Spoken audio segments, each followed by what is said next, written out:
পারেন এর থেকে সৌভাগ্যবান কিছু নাই। সন্তানকে বানাইতে পারেন তার থেকেও সৌভাগ্যের কিছু নাই। ভাইয়ের ছেলেকে বানান, বোনের ছেলেকে বানান, এটাও বড় সৌভাগ্যের ব্যাপার।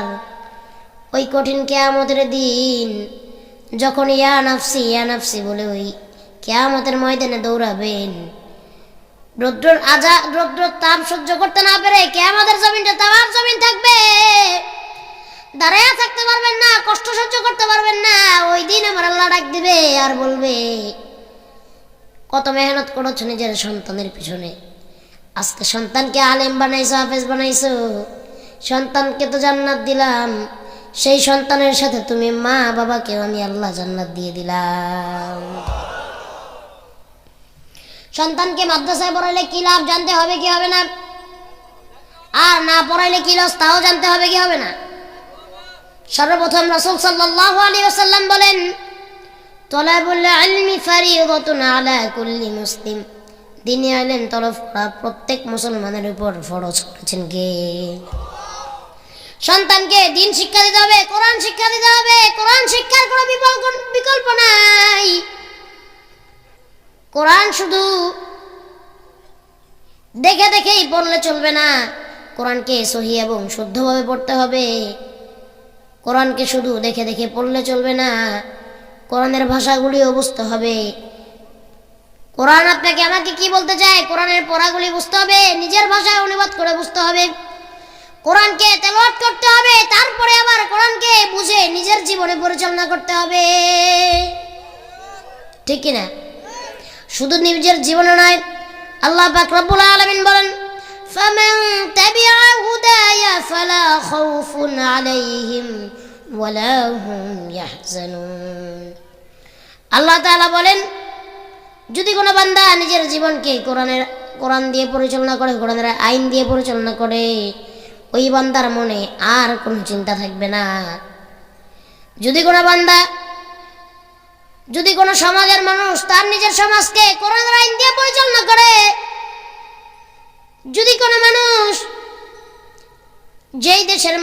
কোনো দেশের মানুষ তার দেশকে কোরআনের আইন দিয়ে পরিচালনা করে, ওই দেশের মানুষের মনে কোনো ভয় থাকবে না, খুনের ভয় থাকবে না, রাহাজানির ভয় থাকবে না, ছিনতাইয়ের ভয় থাকবে না, চুরির ভয় থাকবে না।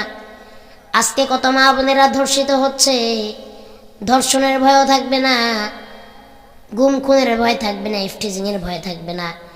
ওই দেশের মানুষের মনে একটা মাত্র ভয় থাকবে, চিৎকার মেরে বলেন সেই ভয় কার?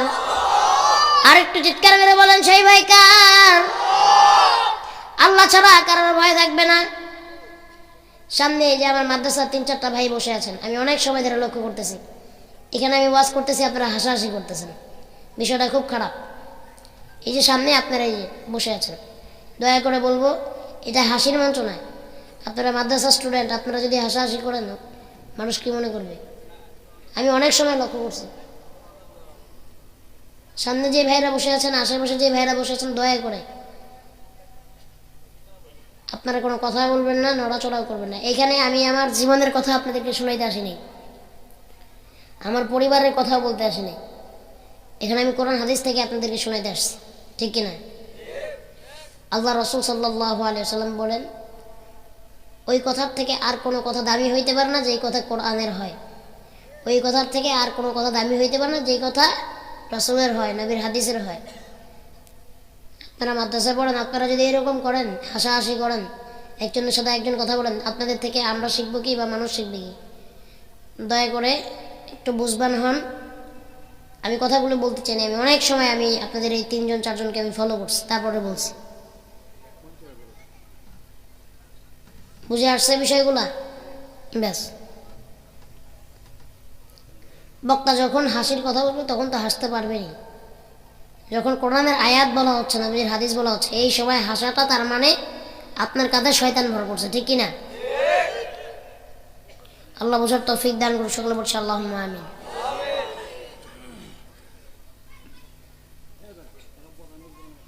এবার আসেন, নিজের জীবনকে কোরআন দিয়ে পরিচালনা করতে হবে, নিজের সমাজকে কোরআন দিয়ে পরিচালনা করতে হবে, নিজের দেশকে কোরআন দিয়ে পরিচালনা করতে হবে। কারা কারা রাজি আছেন? দুইটা হাত রাখুন, আল্লাহু আকবার। আল্লাহ তাআলা কবুল করেন, মঞ্জুর করেন। সকলে বলছি আল্লাহুম্মা আমিন। এবং নিজের সন্তান, নিজের আহাল, নিজের বিবি, নিজের বাল বাচ্চা সবাইকে কোরআন দিয়ে পরিচালনা করতে হবে, ঠিক কিনা? এবং নিজেকেও বাঁচাইতে হবে, নিজের পরিবারকেও বাঁচাইতে হবে। এই জন্য আল্লাহ তাআলা বলেন, ইয়া আইয়ুহাল্লাযীনা আমানু কু আনফুসাকুম ওয়া আহলিকুম নারা। তোমরা নিজে জাহান্নামের আগুন থেকে বাঁচো এবং নিজের পরিবারকে বাঁচাও। আল্লাহ তৌফিক দান করুন। সকলে বলছি আমিন। কোরআন শরীফ বেশি বেশি তেলাওয়াত করবেন। কোরআন শরীফ বেশি বেশি তেলাওয়াত করলে আপনার অন্তর থেকে সমস্ত দাগগুলি মুছে দিবেন কে? আপনার অন্তরটাকে, আপনার কলবটাকে শুদ্ধ করে দিবেন কে? কোরআন শরীফ তেলাওয়াতের মতো এত উত্তম ইবাদত আর কোন ইবাদতে। এই জন্য আল্লাহর রাসূল সাল্লাল্লাহু আলাইহি ওয়াসাল্লাম বলেন, আফদালুল ইবাদাতি তিলাওয়াতুল কোরআন। কোরআন শরীফ তেলাওয়াত করা, কোরআন শরীফ তেলাওয়াত সর্বোত্তম ইবাদত। পড়বেন তো ইনশাআল্লাহ। তারতিলের সহিত পড়বেন। কোরআন শরীফ যখন পড়বেন সহিভাবে, শুদ্ধভাবে তারতিলের সহিত পড়বেন, পারবেন তো ইনশাআল্লাহ। এই জন্য আল্লাহ তাআলা আরো বলেন, ওয়ারাত্তিলিল কুরআনা তারতিলা। তোমরা যখন কোরআন শরীফ তেলাওয়াত করবে, তারতিলের সহিত তেলাওয়াত করবে, আল্লাহ তাআলা আমাদের সকলকে বোঝার তৌফিক দান করুক। সকলে বলছি আল্লাহুম্মা আমিন। এবার আসেন, সন্তানকে যদি হাফেজ বানাইতে পারেন লাভ আছে না নাই? আলেম বানাইতে পারেন লাভ আছে না নাই? এক নম্বরে সন্তানকে যখন হাফেজ বানাবেন, একজন হাফেজ 10 জন এমন জাহান্নামী যাদের জাহান্নামের ঘোষণা হয়ে গেছে, এমন 10 জনকে জান্নাতে নিতে পারবে। এখন সুবহানাল্লাহ। এর ভিতরে 8 জন হইল ব্যক্তি বিশেষ, 8 জন ব্যক্তি বিশেষ, আর 2 জন হচ্ছে শ্রেণী বিশেষ। এবার আসেন, আপনারা আমার সাথে কাউন্ট করেন, মানে গইনেন কারা হাফেজ হইলে হাফেজ সাহেবরা কারা জান্নাত, কাদেরকে জান্নাত দিতে পারবে?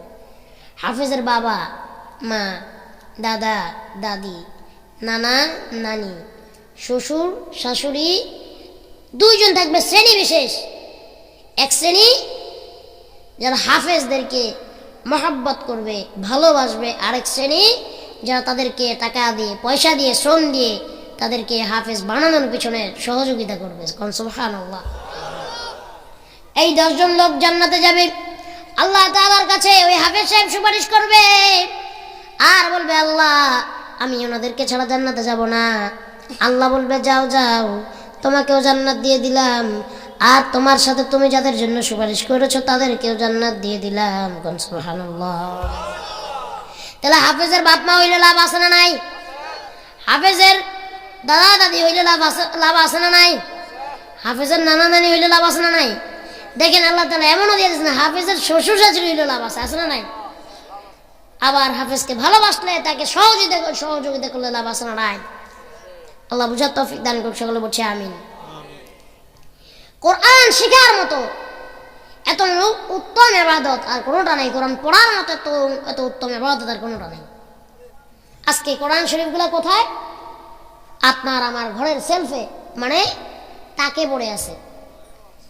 কত মানুষ কোরআন শরীফ পড়তে পারে কি পারে না?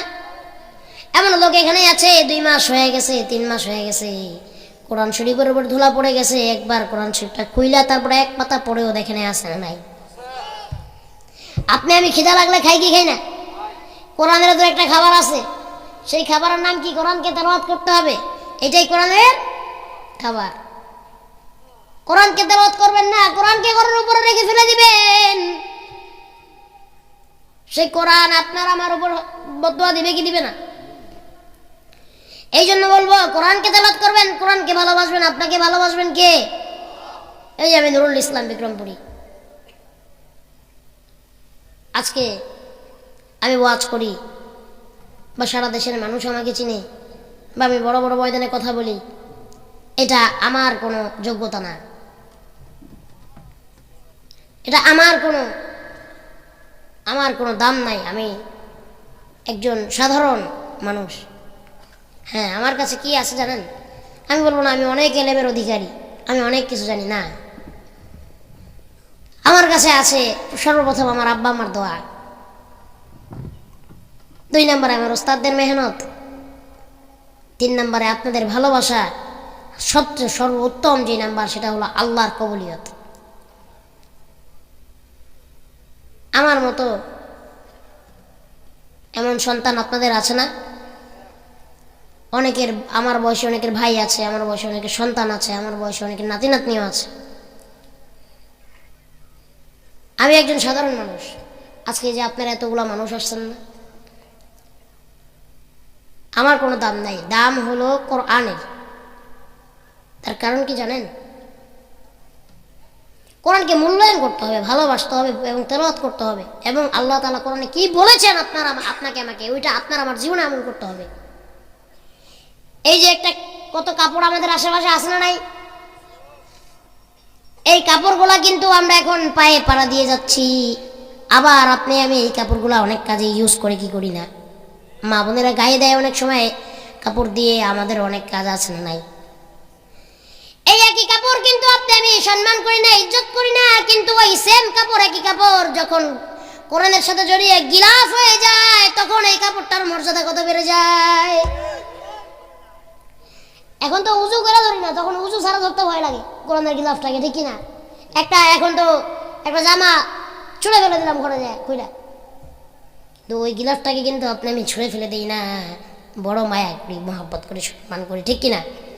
একটা কাঠের চেয়ারে আমি বসে আছি, আপনিও বসে আছেন, কাঠের আসবাবপত্র আপনার আমার ঘরে অভাব নাই, সেই কাঠের উপরেও কিন্তু উজু করে বসি না, পাও দিয়ে দাঁড়ায় থাকি ফ্রির উপরে, টেবিলের উপরে, কিন্তু ওই একই কাঠ যখন কোরআনের সাথে জড়ে গিলাফ যখন রেহাল হয়ে যায়, তখন ওই রেহালকেও আমরা ছুঁড়ে ফেলে দিই না। দাম কি কাঠের ছিল, কাপড়ের ছিল? না, এই কোরআনের সাথে জড়ায়া যাওয়ার কারণে আল্লাহ কাঠের দাম বাড়ায় দিয়েছেন, কাপড়ের দাম বাড়ায় দিয়েছেন। এই জন্য আজকে আমি যেভাবে কোরআনের সাথে জড়ায় গেছি, আপনার সন্তান, আপনি যদি কোরআনের সাথে জড়ায়া দেন, আপনি নিজে জড়ায় যান, আপনাকে আপনার সন্তানকে আল্লাহর ওলি বানিয়ে দিবেন কি? এই জন্য বলি, সন্তানকে কোরআন শিক্ষা দেন, কোরআন শিক্ষা দিবেন। আপনি মরে যাবেন, আপনার জানাজা পড়াবে আপনার সন্তান, এর থেকে বড় সৌভাগ্যের আর কিছু নাই। অনেকে বলতেছে আমার 1 কোটি টাকার সম্পদ আছে, 5টা বাড়ি আছে, ওইখানে 10 বিঘা জায়গা আছে, কোনো দাম নাই, তার সন্তান তার জানাজা পড়াইতে পারলো না, সে সন্তান দিয়ে কি লাভ হয়েছে? সে মরে গেছে, তার সন্তান তার জন্য একটু দোয়া করলো না, একদিন কি লাভ হয়েছে? একদিন কবরের কাছে যায় বাপ মার জন্য দোয়া করে না, দিনের পর দিন যায় বাপ মার জন্য দান সৎকার করে না, এমন সন্তান আছে না নাই? তা এই সন্তান কি থাকার থেকে না থাকা ভালো ছিল না? সন্তানের জন্য সম্পদ রেখে গেছেন, সব কিছু রেখে গেছেন, সেই সন্তান সেই সম্পদ দিয়ে তারা নেশা করে, আছে না নাই? সেই সম্পদ তারা খারাপ কাজে ব্যয় করে, আর আপনার কবরে আপনার আযাব পৌঁছাইতেছে। আরে এই যে সদকায়ে জারিয়া, একটা নেক সন্তান রেখে যাওয়াটাও সদকায়ে জারিয়া, ঠিক কিনা? এই যে পিছন দিকে আমি দেখেছি আপনারা কারো যেন উঠেছেন, বসেন তো, কেউ বসায় দেন তো ওনাদেরকে, কোথায় যাচ্ছে না হলে জিজ্ঞেস করেন। এটা ঠিক না। কি ওয়াজ শুনতে আসছেন? এতগুলা মানুষ এখানে বসে ওয়াজ শুনতেছে, একটা মানুষ কিন্তু উঠে নাই, আপনারা দেখছেন না? তাহলে কি ওয়াজ শুনতে আসছেন আপনারা? এখানে আসবেন, মন চাইলে বসবেন, না মন চাইলে চলে যাবেন। আপনার বাসা তো এখানে সুখিয়া, কারোর পাকুন্দিয়া, কারোর বাজারে আশেপাশে, ঠিক কিনা? আমি আসছি ঢাকা থেকে, আমার ওয়াজ শেষ, আবার ঢাকা যেতে হবে, আমার আগামীকালকে মাহফিল সেই খুলনা। তাহলে আমি এতটা রাস্তা জার্নিং করে আসছি, আবার ওয়াজ করে অতটা রাস্তা জার্নিং করে যাব, এখানে আপনাদের সামনে কথা বলতেছি। আপনারা তো আপনার বাসা পাশেই, যে সময় মন চায় ওই সময় তো চলে যেতে পারবেন, ঠিক কিনা? ওয়াজ শেষে বাসায় যায় ঘুমিয়ে থাকবেন, আমি কিন্তু রাস্তায় পড়ে থাকবো, কারণ রাস্তায় আমার যাইতে 3 ঘন্টা লাগবে মিনিমাম, ঠিক কিনা? তাহলে মনের প্রয়োজন ছিল কি একটু কষ্ট করে বসেন। এমন হইতে পারে আল্লাহ তাআলার তো উদ্দেশ্য আছে, না নাই? প্রথমে বলেছিলাম আল্লাহ তাআলার 2টা উদ্দেশ্য থাকতে পারে। 1 নাম্বার, আল্লাহ তাআলা হয়তো আজকের মাহফিল থেকে চান আপনাকে আমাকে আমার জীবনে, আপনার জীবনে হিদায়াত দিয়ে দিতে। 2 নম্বরে আল্লাহ হয়তো চান আজকের এই মাহফিল থেকে আপনার আমার জিন্দেগির সমস্ত গুনাহ খাতাগুলি মাফ করে দিতে। এই জন্য উঠবেন না, বসেন, আসছেন তো। প্রত্যেক দিন চাইলেই কি নুরুল ইসলাম বিক্রমপুরীকে দেখতে পারবেন? প্রত্যেক দিন চাইলেই কি নুরুল ইসলাম বিক্রমপুরী আসবে? হয়তো 1 বছরে আসছি, একদিন 1-1.5 ঘন্টা আপনাদের সামনে থাকবো, আবার চলে যাবো। আল্লাহ বাঁচা রাখলে আবার কোন দিন দেখা হয় তার কোনো ঠিক ঠিকানা নাই। এই জন্য আমি বলি, আসছেন যেহেতু একটু সময় নিয়েই বসেন, ঠিক কিনা? আমি কথাগুলি বলতেছি, আমি যেখানে যাইতে চাই, যেখানে পৌঁছাইতে চাই, সেখানে আমাকে পৌঁছাইতে দেন। আল্লাহ আপনাদের বোঝার তৌফিক দান করেন, সেগুলো বলছি আল্লাহুম্মা আমিন। উল্টা কই যাবেন আর কি করবেন, যায় কাম কি? কেউ কেউ আছে যুবক ভাইরা তো আলহামদুলিল্লাহ যায় না, আবার যে 2-1 জন যাইতেছে, কি করবে যায়? মোবাইল আছে, বসে বসে মোবাইল টিপবে, ঠিক কিনা? অনেক মুরব্বীরা যায় আবার আশেপাশের দোকানে বিড়ি সিগারেট খুঁজবে।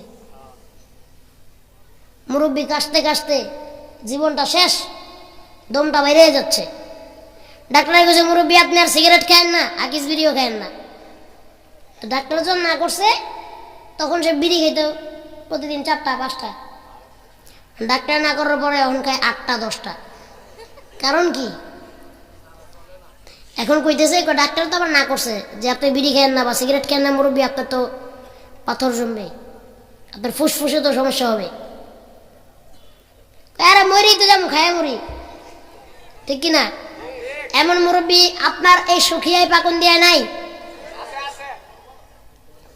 যাইয়া দেখবো চিপায় চাপায় কোন জায়গায় আমার জোয়ান ভাইয়েরা, যুবক ভাইয়েরা কোন জায়গায় ফাঁকা ফোকা আসেনি, যাই একটা বেনসন সিগারেট নিয়ে ধরাইয়া দেব, আছে না নাই? আবার অনেকে যায় এখন বৈশা বৈশা প্রেমিকারাই মেসেজ পাঠাইব, আছে না নাই? ফেসবুকে না, মেসেঞ্জারে, হোয়াটসঅ্যাপে চ্যাট করবে এখন যায়, আছে না নাই? তাহলে এই যে আপনার 1000 রাত ঘুমাইয়া থাকার থেকে, 1000 রাত মোবাইল টিপার থেকে, নেশা করার থেকে 1টা ঘন্টা কোরআনের মাহফিলে থাকা অতি উত্তম, ঠিক কিনা? এবার আসেন, এই যে আপনার সন্তান কোরআন শিক্ষা না দেওয়ার কারণে আপনার সন্তান যদি বেঈমান হয়ে যায়, আপনার সন্তান যদি নালায়েক নাফরমান হয়ে যায়, আমার আল্লাহ পাক রব্বুল আলামিন কিয়ামতের দিন ওই সমস্ত সন্তানদেরকে ডাক দিয়ে বলবেন, দুনিয়াতে তুমি আমল করো নাই, আমি আল্লাহকে মানো নাই, কোরআন পড়ো নাই, নামাজ পড়ো নাই, আসো আসো তোমাকে এখন জান্নাতে দিব, জাহান্নামে দিব।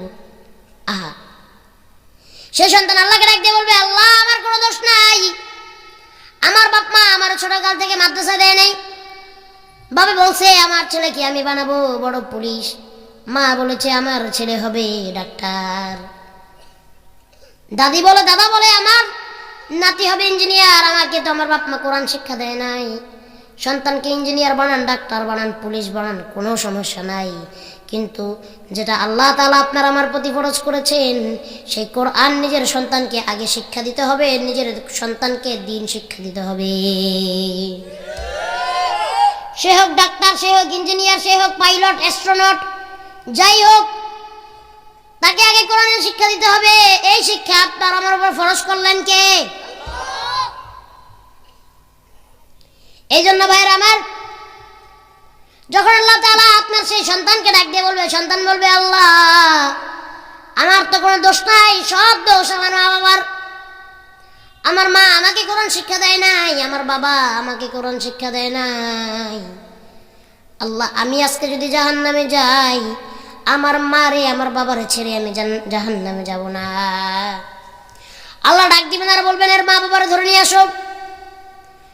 ফেরেশতারা সেই মা বাবাকে ধরে নিয়ে আসবে, আর আল্লাহ বলবে, সন্তানকে কোরআন শিক্ষা না দেওয়ার কারণে তারা বেঈমান হয়ে গিয়েছে, আজকে তোমার সন্তানের সাথে তোমাকেও জাহান্নামে যেতে হবে।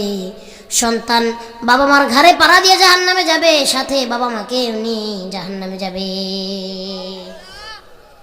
আপনাদের কি ঠান্ডা লাগতেছে বেশি? আমার কাছে আজকে কেন জানি গরম লাগতেছে। হেল্প করেন কে? মানুষ বেশি তো, লাইটও বেশি, এই জন্য ঠান্ডাও তো আস্তে আস্তে কমে যাচ্ছে, ঠিক কিনা? আহারে আল্লাহ ভালো জানে আবার সামনের শীত পর্যন্ত আমরা বাঁচি কিনা। হয়তো আজকে এই ময়দানে বসে কথা বলছি, আবার সামনের বছর দেখবেন এখানে ওয়াজ মাহফিল হবে, এখানে অনেক মানুষ নাও থাকতে পারে, ঠিক কিনা? আল্লাহ তাআলা আমাদের বোঝার তৌফিক দান করুক, সকলে বলছি আমিন। তাহলে বলেন, আপনারা কি বৎ সন্তান চান না নেক সন্তান চান? নেক সন্তান চাইতে গেলে মাদ্রাসায় পড়াইতে হবে, রাজি আছি তো ইনশাআল্লাহ? আপনার এলাকার একটা মাদ্রাসা পূর্বপাড়া হুসাইনিয়া ফুরকানিয়া মাদ্রাসা, ইনশাআল্লাহ সামনে মনে হয় হবে, এটা এখনো হয়েছে না? স্টুডেন্ট কত আছে? শুরু হয় না নাকি? হেফখানা শুরু হয় না, এখন মক্তবটা মনে হয় আছে, মক্তবটা আছে, সামনে তো শুরু হবে। এ রমজান না পরে রমজান আপনারা যে ই করবেন। আচ্ছা, এখন একটা মক্তব আছে এখানে সামনে, ইনশাআল্লাহ আপনারা যদি দোয়া করেন পাশে থাকেন, এখানে হেফজ করা হবে, আল্লাহ তাআলা তৌফিক দান করুক, সকলে বলছি আমিন। এই মাদ্রাসায় নিজেদের সন্তানদেরকে ভর্তি করবেন, পাঠিয়ে দিবেন। আপনার সন্তান দিন শিক্ষা নিবে। আল্লাহ পাক রব্বুল আলামিন বলেন, বান্দা যখন তুমি তোমার সন্তানকে কোরআন শিক্ষার জন্য মাদ্রাসায় পাঠিয়ে দাও, দ্বীনি ইলম শিক্ষা করতে পাঠিয়ে দাও, তোমার সন্তানটা যেই রাস্তা দিয়ে হাইটা যায় সেই রাস্তায় আমার ফেরেশতারা নূরের পর বিছিয়ে দেয়। গাছগুলো দোয়া করতে থাকে আপনার সন্তানের জন্য, সমুদ্রের মাছগুলো দোয়া করতে থাকে, দুনিয়ার সমস্ত মাখলুক দোয়া করতে থাকে যে সন্তানকে মাদ্রাসায় ভর্তি করে দেন। আপনারা সবাই চেষ্টা করবেন নিজের সন্তানকে মাদ্রাসায় পাঠাবার। কোরআনকে ভালোবাসবেন, কোরআনকে ইজ্জত করবেন, কোরআন নিজের সন্তানকে শিক্ষা দিবেন, আপনাকে মাফ করে দিবেন কে? আসেন সেই কিয়ামতের ময়দানে নেক সন্তানের কথা বলছে এখন। আল্লাহ পাক রব্বুল আলামিন বলেন, ইয়াউমা ইয়াফিরুল মারউ মিন আখি ওয়া উম্মিহি ওয়া আবি ওয়া সাহিবাতিহি ওয়া বানি। সুবহানাল্লাহ কইলেন না?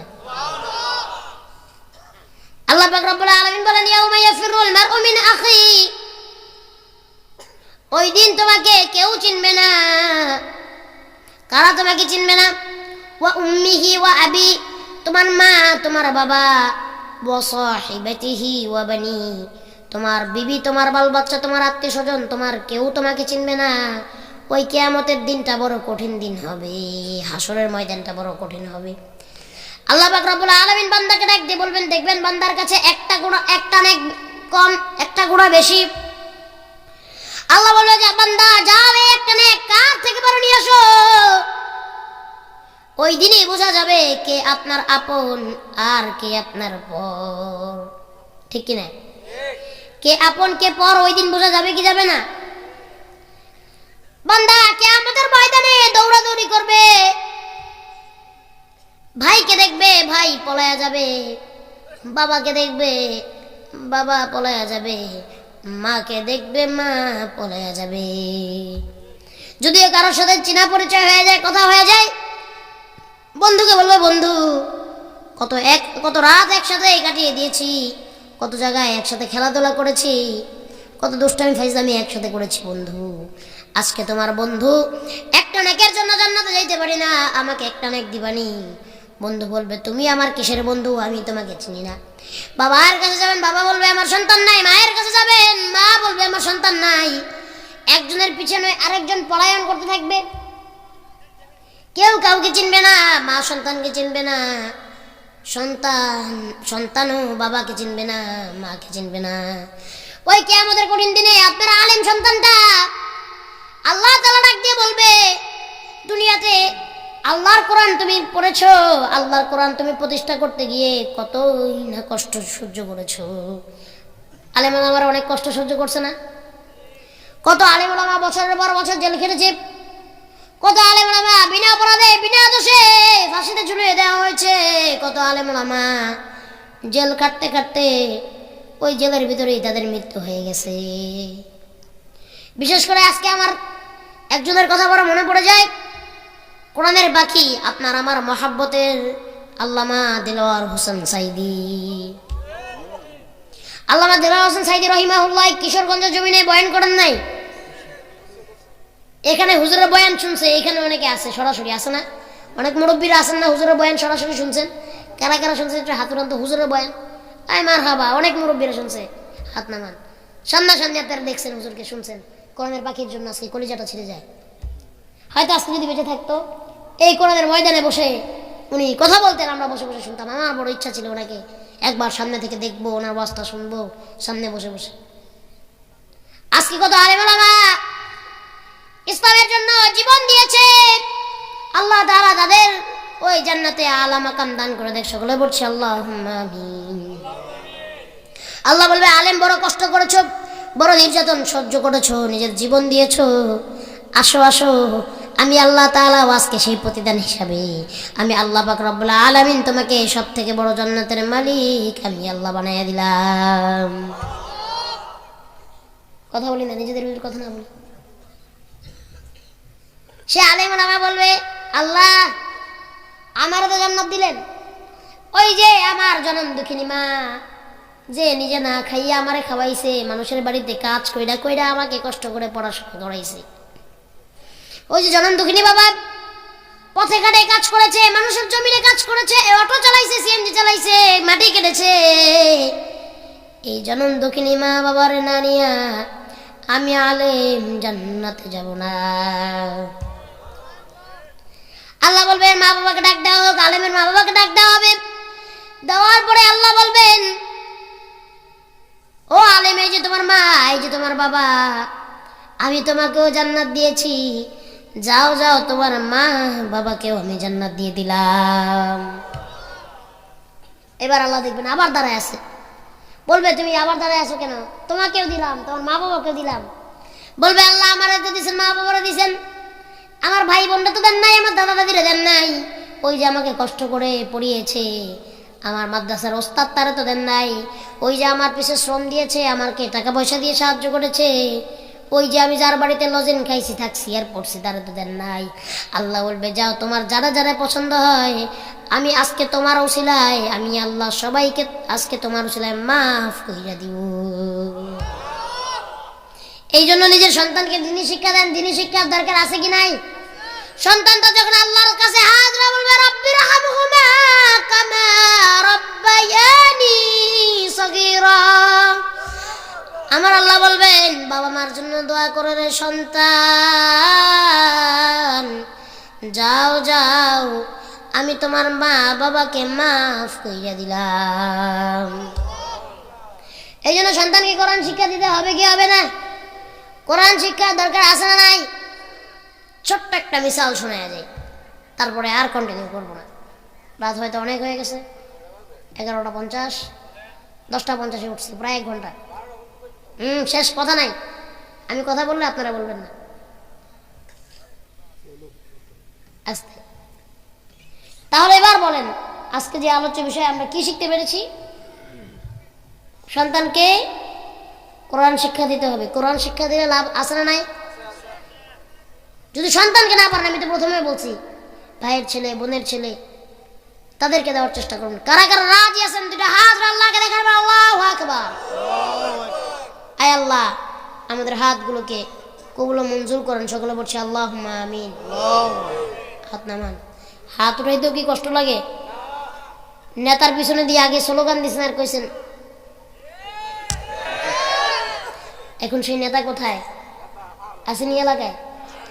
পলাইছে? আহারে, আগে মানুষ নেতার পিছনে ঘুরছে আর স্লোগান দিছে, বলছে আমার ভাই তোমার ভাই, এমক ভাই শ্যামক ভাই। আমার ভাইয়ের চরিত্র ফুলের মতো পবিত্র, নামাজ পড়ে না 1 ওয়াক্ত, গাঞ্জা খায় 5 ওয়াক্ত।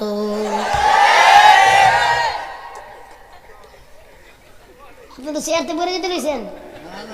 ও হেলা, বুঝছে না বুঝছে না, আছে না নাই? সেই ভাই আগেই আমেরিকা কানাডা বাড়ি ঘর করে রাখছে, তার ছেলে মেয়ে সেখানে পড়ে, আর আপনারা সহসভাপতি হওয়ার লোভে স্লোগান দেন, মিষ্টি খাওয়ার লোভে স্লোগান দিচ্ছেন, বিরিয়ানি খাওয়ার লোভে। সে ভাই এখন পলাইছে, এখন রাস্তাঘাটে আপনি বাইর গোটা খান।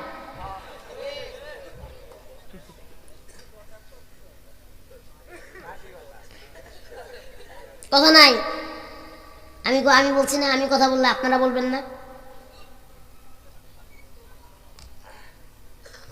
অনেক হয়তো ভাবছিল ছোট মানুষ কি বলবে, হ্যাঁ? পিছনে তাকায় দেখেন তো লোক একটাও গেছে কিনা। আইসে আরো অনেক মানুষ মনে করছে হুজুর কি ওয়াজ করবো, 20 মিনিট কইলে মনে হয় লোকজন সব যাইব না। এটা আল্লাহ তাআলার কোরআনের মুজিজা। এখানে মানুষ যত সময় বসে থাকবে, যত সময় কোরআনের কথা শুনবে, তত সময় ভালো লাগবে, ঠিক কিনা? আর ঘুরবেন নি। এই 15-16টা বছর যদি আপনারা আল্লাহর পিছনে ঘুরতেন, একজন আল্লাহর ওলি হয়ে যেতেন, ঠিক কিনা? আগামীর বাংলাদেশ হবে কোরআনের বাংলাদেশ, যারা বলো ঠিক কিনা? আগামীর বাংলাদেশ হবে ইসলামের বাংলাদেশ। এই বাংলার জমিনে আর কোন নাস্তিক মুরতাদ নবীকে গালি দিতে পারবে না। এই বাংলার জমিনে আর কোন নাস্তিক মুরতাদ আল্লাহকে গালি দিতে পারবে না। খোদার কসম করে কিশোরগঞ্জের জমিনে বলে, যদি আর আল্লাহর নবীকে কেউ গালি দেয়, আল্লাহকে কেউ গালি দেয়, এই কিশোরগঞ্জের জমিনে তাকে জ্যান্ত মাটি দেওয়া হবে। এই কিশোরগঞ্জের জমিনে তাকে জায়গায় পুঁতে ফেলা হবে। আল্লাহ রাসূলের অপমান কিশোরগঞ্জের মুসলমান মেনে নিবে না। অনেক হয়েছে, আমরা দেখছি এতদিন। আল্লাহকে গালি দাও, নবীকে গালি দাও, তোমার কত বড় কলিজা, ওই কলিজা ছিঁড়ে ফেলবে মুসলমান, ঠিক কিনা? আল্লাহ তাআলা বোঝার তৌফিক দান করে। সকলে বলছে আল্লাহুম্মা আমিন। আসেন একটা মিসাল দিতে চাইছি, মিসালটা দিয়ে শেষ করে দেই। বড় এক ডাকাত ডাকাতি করে, ডাকাতি করতে করতে বয়স হয়ে গেছে, বুড়াও হয়ে গেছে। এখন নিজের মৃত্যুর কথা স্মরণ হয়েছে। কিসের কথা? আর অনেক মানুষ আমাদের কাছে আসে, এসে বলে হুজুর আমি গুনাহ ছাড়তে পারি না। আছে না নাই? এখানে অনেকে আসেন না যে চেষ্টা করতেছেন, না সিগারেট খাওয়াটা ছেড়ে দিব, আর খামো না, গাঞ্জা আর খামো না। আছে না নাই? অনেকে না সুদ আর খামো না, সুদ খাওয়াও না তো। আছে না নাই? কিন্তু চাইলেও ছাড়তে আসেন, ছাড়তে পারবেন। প্রত্যেক দিন অন্তত হলো একবার মৃত্যুর কথা স্মরণ করবেন। যদি সে তার ভিতরে মানুষের কোনো আত্মা থেকে থাকে, সে যদি মৃত্যুর কথা স্মরণ করে প্রত্যেক দিন, তাহলে তার গুনাহ করার মতো আর কোনো স্কোপ থাকে না। মৃত্যু কি এত সহজ? মৃত্যু বড় কঠিন। মৃত্যুর কথা একটু একা একা, এই কথা নাই, মাইকম্যান কথা নাই, কথা বলবেন না। কোরআনের কথা হাদিসের কথা সবাই কথা বলা যাবে না। না আমি কথাগুলো বানাই বলছি, হ্যাঁ? আল্লাহ তাআলা বোঝার তৌফিক দান করুন। জোরে পড়ছি আমি। ডাকাতের মৃত্যুর ভয় চলে আসছে, মৃত্যুর কল্পনায় তার ভিতরে রুহটা কেঁপে উঠছে। চিন্তা করতেছে, সারা জীবন ভুইরাতে কোনো ভালো কাজ করলাম না, জীবনটা বড় ডাকাতি করছি, এখন না জানি আমার কি হয়।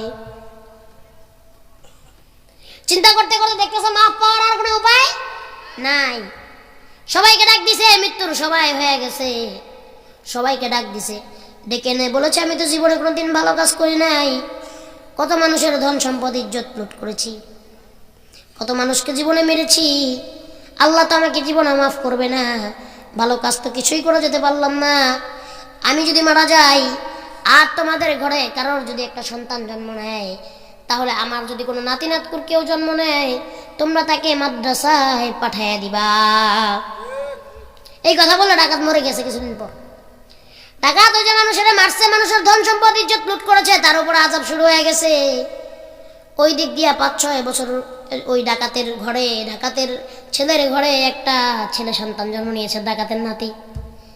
সে ডাকাতের নাতির যখন 5-6 বছর বয়স হয়েছে, আর সন্তানদের সেই ওসিয়ত করে যাওয়া বাবার কথা মনে পড়ে গেছে।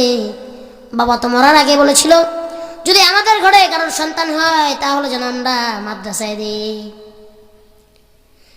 সন্তানটাকে মাদ্রাসায় পাঠিয়ে দেওয়া হলো, মাদ্রাসায় ভর্তি করে দেওয়া হলো।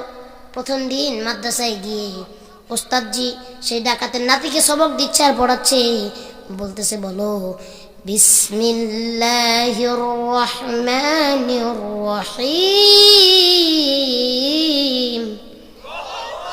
এবার যখন বিসমিল্লাহির রহমানির রহিম প্রথম দিন সবক নিলেন, আবার আল্লাহ ফেরেশতাদের ডাক দিয়ে বলে ও ফেরেশতারা, ওই যে দেখো ডাকাতের কবরে আযাব হয়, আজকে থেকে ওই ডাকাতের কবরের আযাব গুলা বন্ধ করে দাও। ফেরেশতারা বলে আল্লাহ ডাকাতকে মাফ করে দিচ্ছেন, কারণ বলে ডাকাত তো ওসিয়ত করে গিয়েছিল তার যদি কোনো নাতি হয় তাকে যেন মাদ্রাসায় পড়ানো হয়। আজকে ডাকাতের নাতি মাদ্রাসায় গিয়ে বলতেছে বিসমিল্লাহির রহমানির রহিম, আমি আল্লাহ নাকি পরম দয়ালু এবং করুণাময় দয়ালু ক্ষমাশীল আল্লাহ, তাহলে আমি তার দাদার কবরে কেমনে করে আযাব দেই? ওই ডাকাতের নাতের উসিলা করে আমি ওই ডাকাতকে আজকে থেকে মাফ কইরা দিলাম। জীবনে ভালো একটা নিয়ত দরকার, ভালো একটা নিয়ত দরকার। এরকম ওসিয়ত যদি আপনারা আপনাদের সন্তানদেরকে করে যাইতে পারেন, দেখবেন আল্লাহ তাআলা আপনাকে ওই কবরে মাফ করে দিবেন, ঠিক কিনা? আজকে যা শুনলাম এবং বুঝলাম, আল্লাহ তাআলা আমল করার তৌফিক দান করে। সকলে বলছে আমিন, আরো জোরে বলছে আল্লাহুম্মা আমিন।